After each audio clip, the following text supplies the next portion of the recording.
Subscribe to our channel and hit the bell icon so that you know when live we go. Subscribe to the only official Telegram channel of Rao's Eyes Study Circle.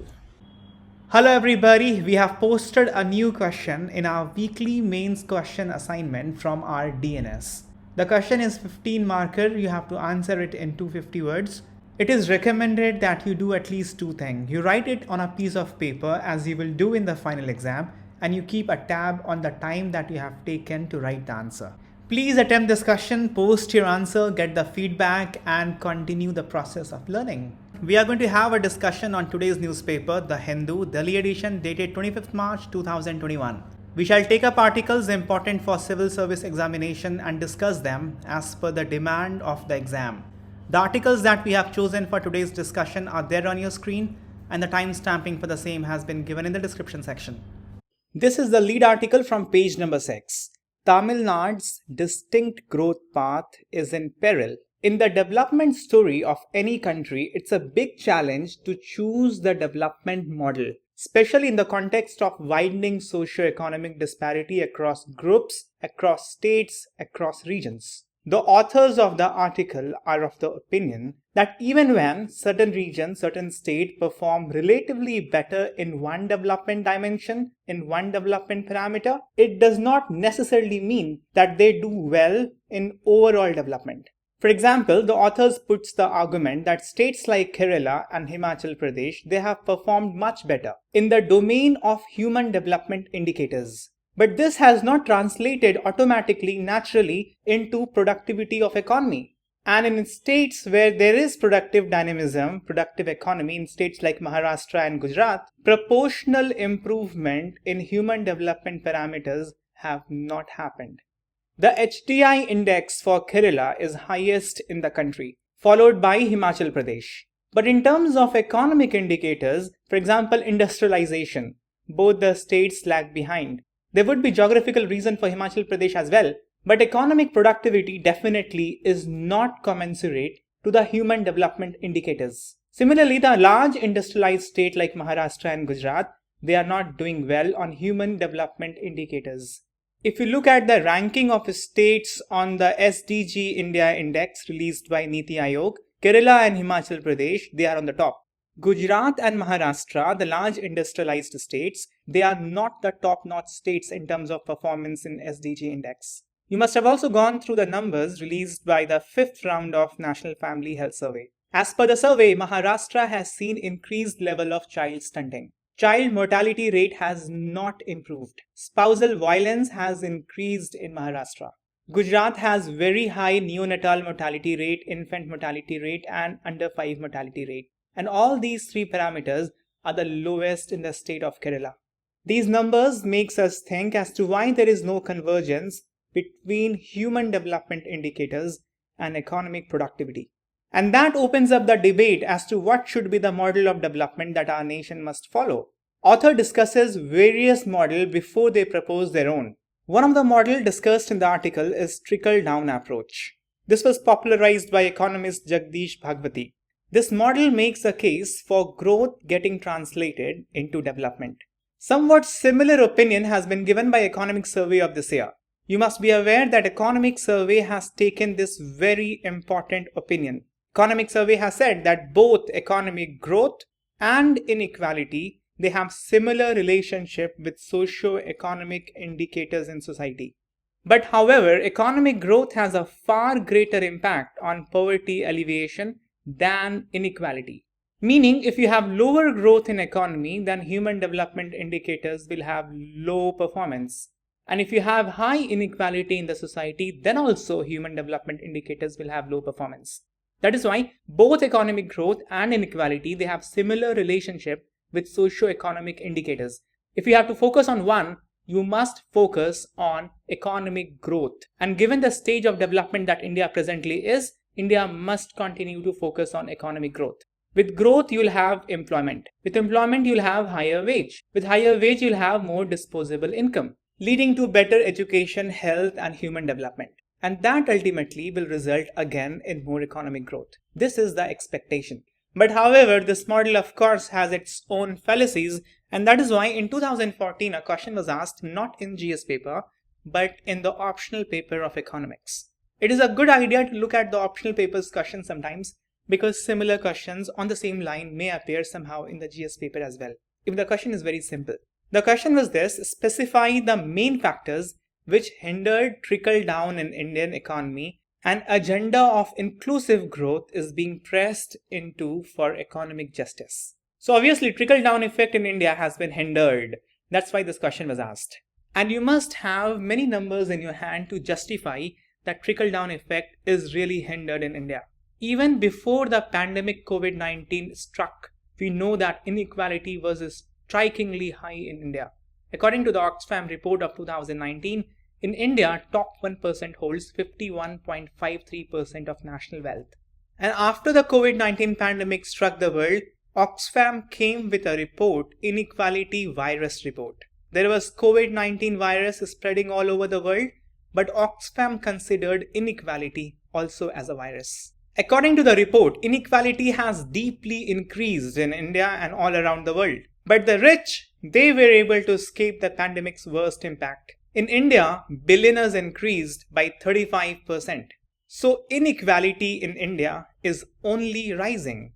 Clearly, trickle-down is not happening. So the authors reject trickle-down approach as the model of development that we must adopt. The authors also present the capability-centered development path that has been propounded by Nobel laureate Amartya Sen and promoted by his student Jean Drèze. The idea of this model is investment in human capability will lead to economic development and ultimately social justice. Lack of development in society or prevailing poverty is actually the failure of some basic capability of individuals to come into function. For example, suppose government has come up with a scheme to give low interest loan for entrepreneurship. But if certain individuals in society, they have not gained education, they have not gained the skill. So their ideas to get into economically productive activities will be limited. For them, the scheme is of no use. So instead of just doing welfare, coming up with schemes, you improve the capability of individuals. You give them education, skill, take care of their health. If you talk in terms of basic capabilities of human beings in terms of education and health, Kerala has outperformed all the states. HDI index of Himachal Pradesh is also very high. So if you talk about human capability in this sense, then the capability has not translated into a productive economy or has not resulted ultimately into economic development as much as it was expected. So if you want to critique this model of Amartya Sen capability-centered model, using this argument, you can make a fair critique. Then generally, governments all over the world, they do welfare intervention. For example, the scheme Manrega or any other socially important schemes. But welfare intervention alone would be insufficient obviously if you have not developed proper capability in the individuals and if you have not done systemic changes in the socio-political economic arena that trickle down of benefits actually happens. Then welfare intervention alone will actually not work. The authors present the curious case of Tamil Nadu's development trajectory. The authors argue that Tamil Nadu is a state that has managed to buck the trend. Which trend? The trend that if you have better human development indicators, then you're not performing economically well. And if you are more industrialized, then your human development indicators are not impressive. Because Tamil Nadu is a state that has shown relatively high levels of human development and economic dynamism. If we come back to this SDG index released by Niti Aayog, you'll find Tamil Nadu right here at 3rd place. Level of industrialization and overall economic development in Tamil Nadu is also very high. So in order to explain this development trajectory of Tamil Nadu, authors see it through a pattern of political mobilization that has happened in the state.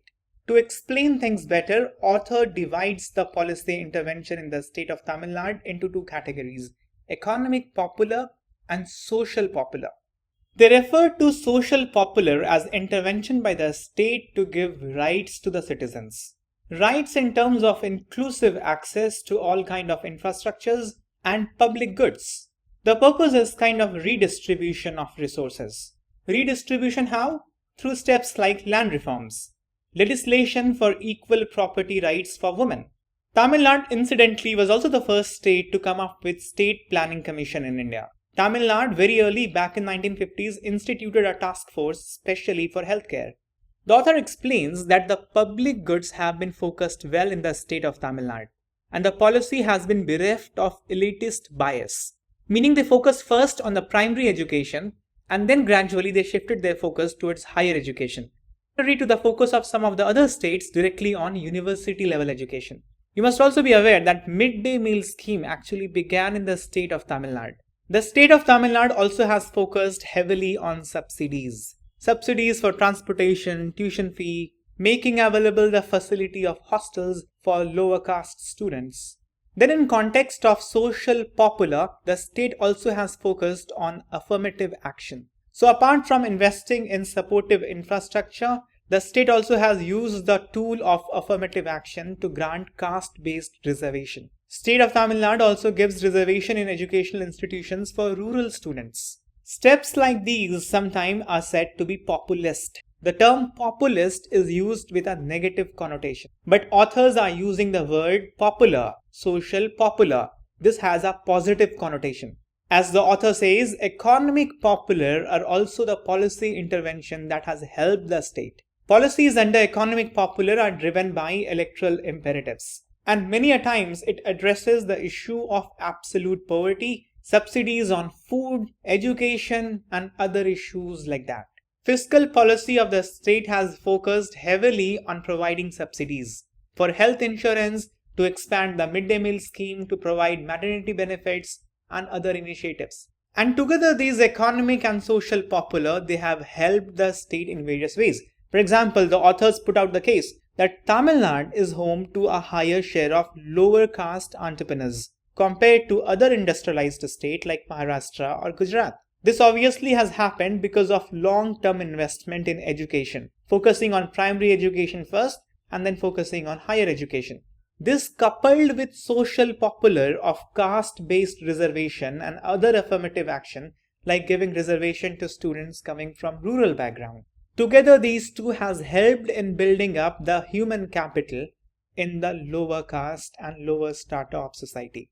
With other economic populars, for example, the wage levels in the state of Tamil Nadu arguably is higher. The social protection provided by the government and the industries are also better. And the higher level of wage, that is not a disadvantage to the state because it is easily offsetted by a better quality of labor input.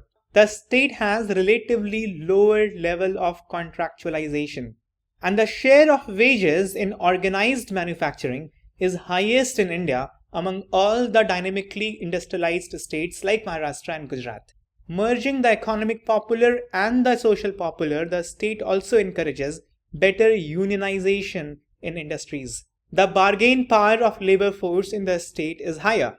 And this is how the author explains the trajectory of development of the state of Tamil Nadu.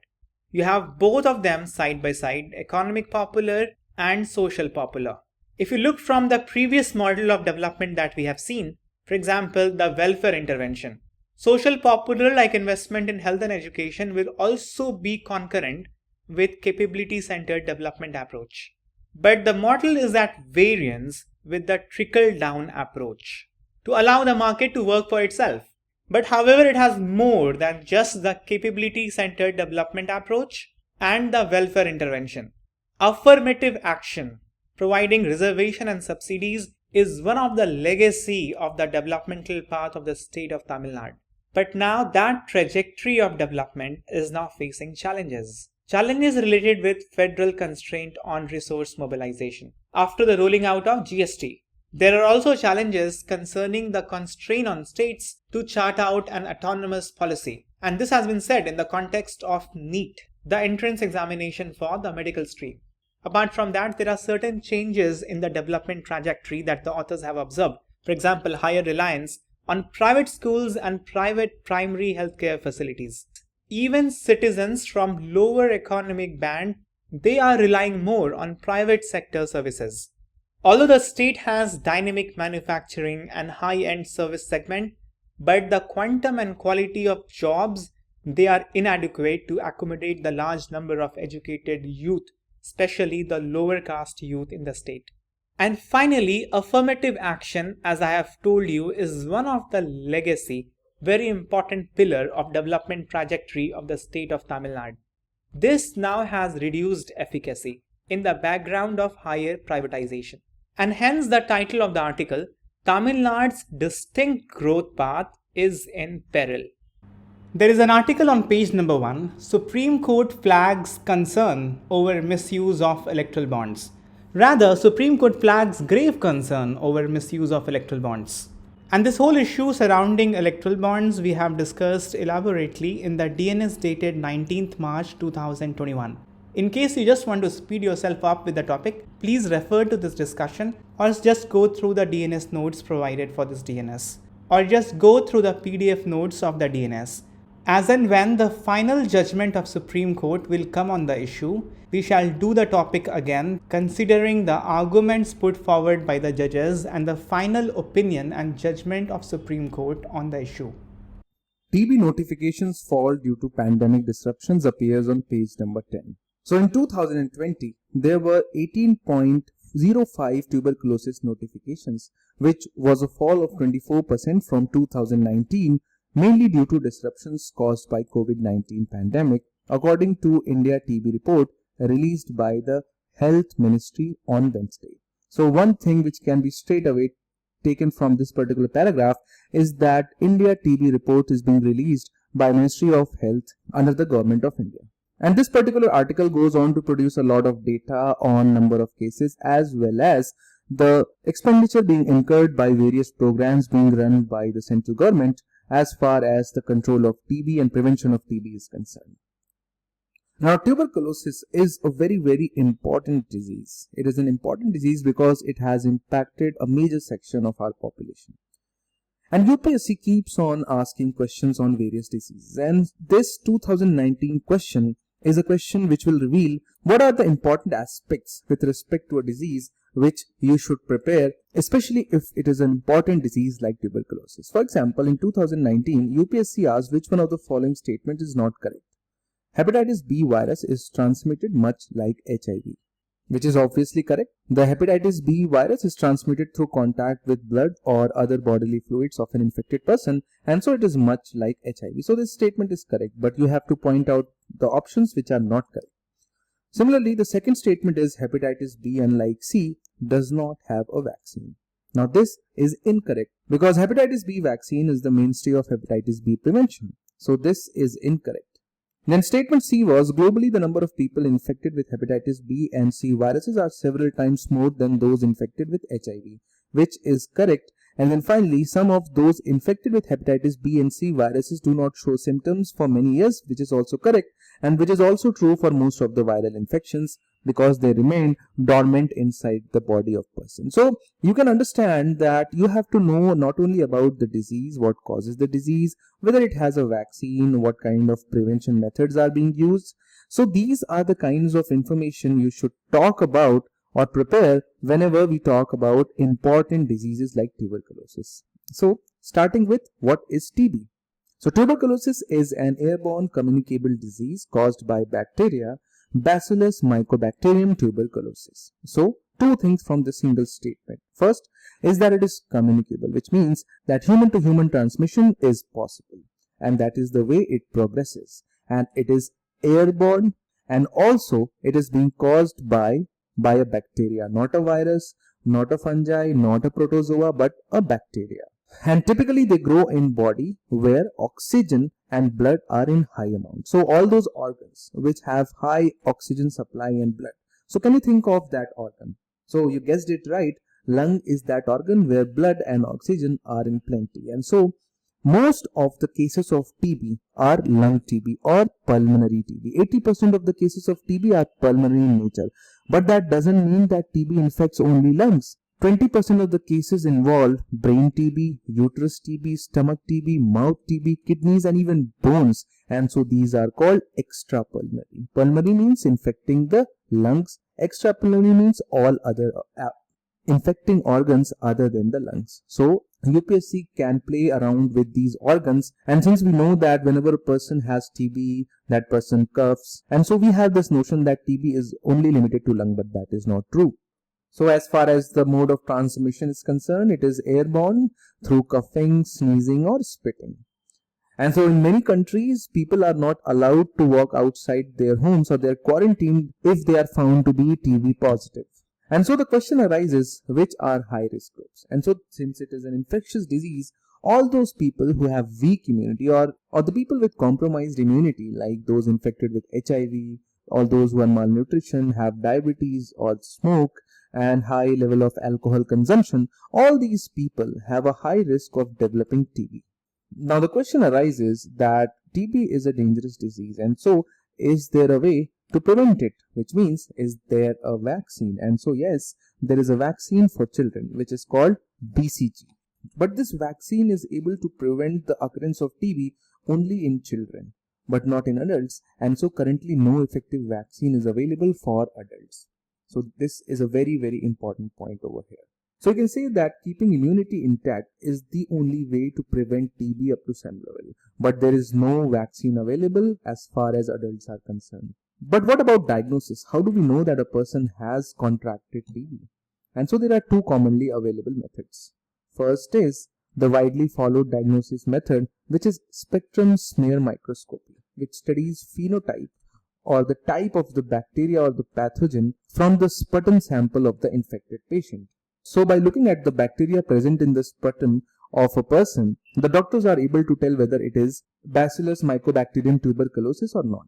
But the only problem is that in recent years, some of the bacteria of TB have developed antibiotic resistance. And so this particular test is not able to test the sensitivity of the bacteria against the antibiotics. It will just reveal whether it is a TB bacteria or not. It will not reveal whether the antibiotics are going to be effective against that bacteria or not. And so it cannot detect drug resistance. And so recent and a novel method is molecular studies, where you directly study the genotype or the genes or the genetic code of the bacteria. So not only you can identify whether it is the bacteria of the TB or not, but also you will get to know whether it has developed a drug resistance against the commonly available antibiotics or not. So this is about prevention and diagnosis. But what about once a person is infected with TB? And so that is, of course, is dealt with in treatment. So under treatment, one is the strategy. Since TB is so widespread in developing countries that almost all the countries across the world have the national programs against TB, including India. So one is strategy. Second is what you are going to deliver in that strategy. So name of the strategy which has been recommended by WHO is DOTS, which is Directly Observed Treatment Short Course. So under this program, under this strategy, the patient who is being treated against TB is directly observed by government officials and preferably doctors whether that person is taking the full medication or not. And so it includes sustained political and financial commitment, early diagnosis, standardized short course anti-TB treatment, regular and uninterrupted supply of high quality anti-TB drugs. And so what are those drugs? The main drug is rifampicin, which is an antibiotic. And the only challenge which rifampicin is facing is that commonly available tuberculosis bacteria have developed drug resistance against rifampicin. And so now we are using combination of various new generation drugs like bedaquiline, delaminate in cases of multi-drug resistance tuberculosis. Now as far as eradication of TB is concerned, it is quite a difficult challenge. We all know that India tops the list of 20 TB high burden countries in the world. And according to WHO's Global TB Report 2019, out of the 10 million global TB incidences, around 2.69 million, that is about 27%, occurred in India. The number of deaths per lakh population due to TB is around 199 in India.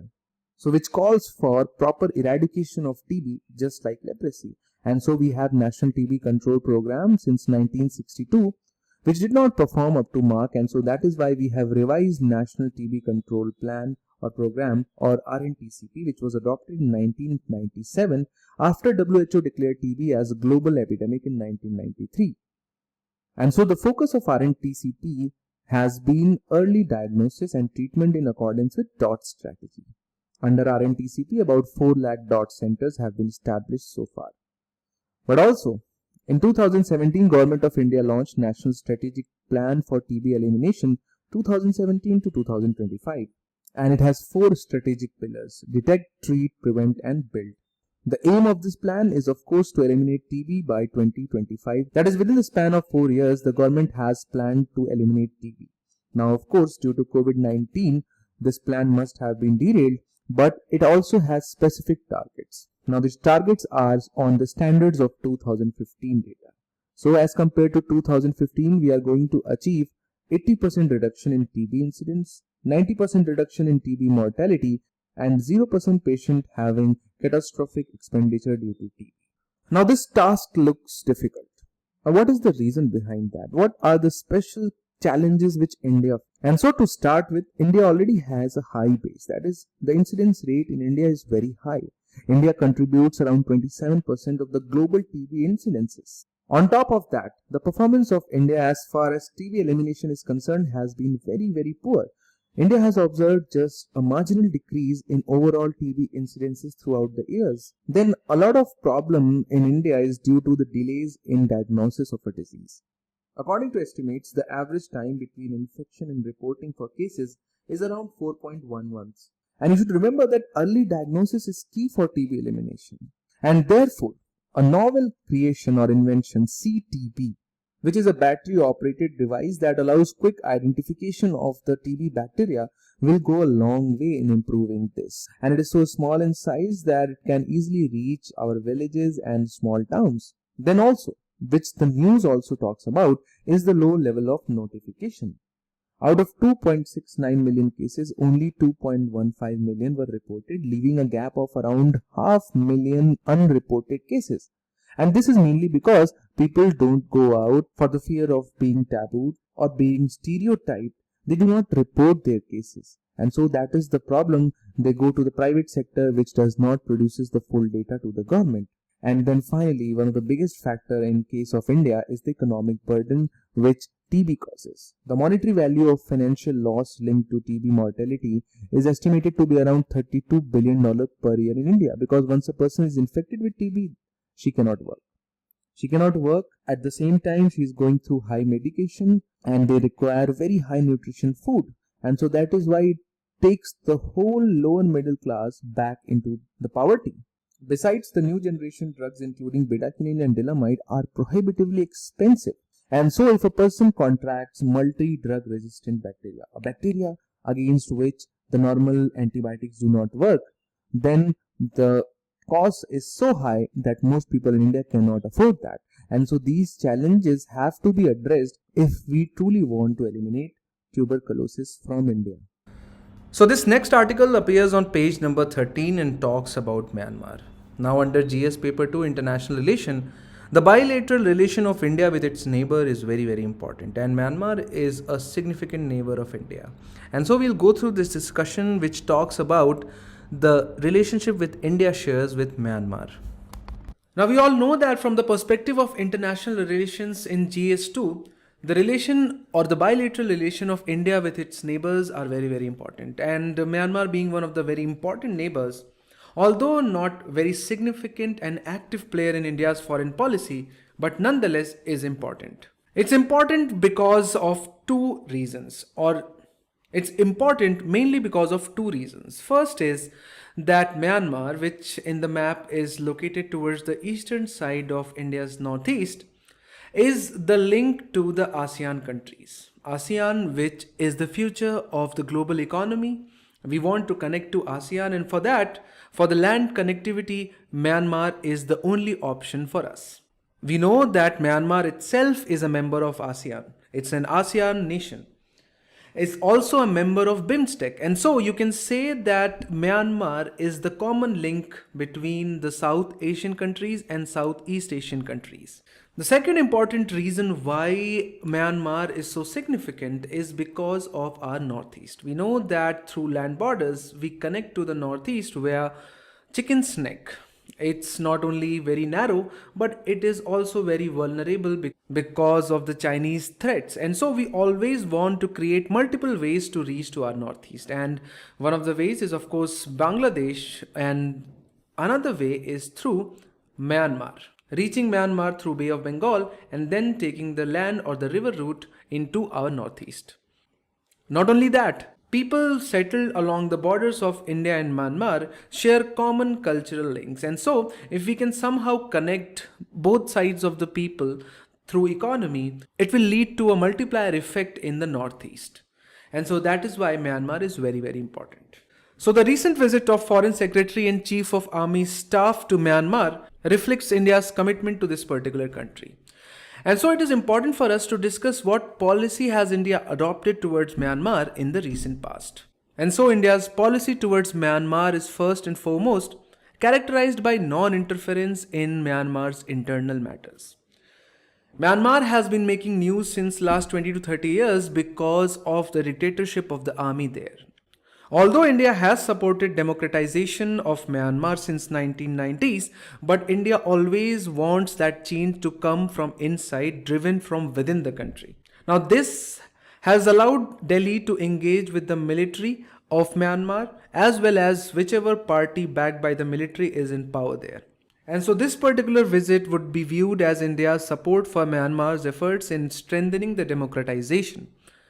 The second important aspect of India's policy towards Myanmar is that India wants engagement to supersede the criticism. India, of course, realizes the problems which Myanmar has created. For example, for India as well, the Rohingya crisis, which has led to the deluge of refugees inside India as well as in Bangladesh.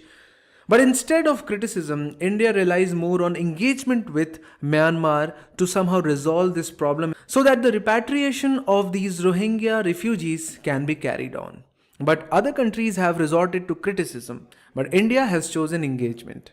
Now we are aware of the increasing influence of China in Indian subcontinent, and of course Myanmar is no exception, and not many countries have set up their embassies and offices in Myanmar, but China was the first one. And so, Myanmar's growing closeness with China and the recent proposal of China-Myanmar economic corridor is a cause of concern for India.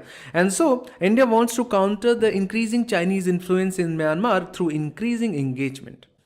And so, one of the pillars of or the motivations behind India's policy towards Myanmar is to counter the increasing Chinese influence.